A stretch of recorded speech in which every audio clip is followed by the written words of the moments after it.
દિવ્યાંગ બસ પાસને ડિજિલોકર સાથે જોડવા બદલ ગુજરાતને રાષ્ટ્રીય એવોર્ડ. ડિજિટલ ગવર્નન્સ ક્ષેત્રે ગુજરાતને વધુ એક રાષ્ટ્રીય સન્માન મળ્યું છે.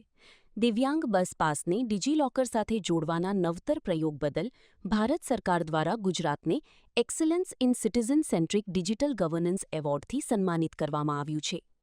આ સુવિધાથી દિવ્યાંગોને હવે ફિઝિકલ પાસ સાથે રાખવાની ઝંઝટમાંથી મુક્તિ મળશે. બસ પાસ મોબાઈલમાં જ સુરક્ષિત અને સરળતાથી ઉપલબ્ધ રહેશે. આ પાસના આધારે જીએસઆરટીસીની બસોમાં વિનામૂલ્યે સુગમ મુસાફરીની સુવિધા મળશે. રિપોર્ટ વિક્રમસિંહ ઝાલા, અમદાવાદ.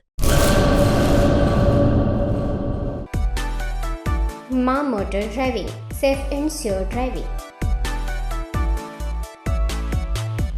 ડ્રાઇવિંગ એ શોખ સાથે આપની મોટી જવાબદારી પણ છે. અમારા ઇન્સ્ટ્રક્ટર દ્વારા સચોટ અને સરળ માર્ગદર્શન. આપની રોજની તાલીમની માહિતી મેળવીને શું અધુરાશ છે એના ઉપર પૂરું ફોકસ કરાય છે.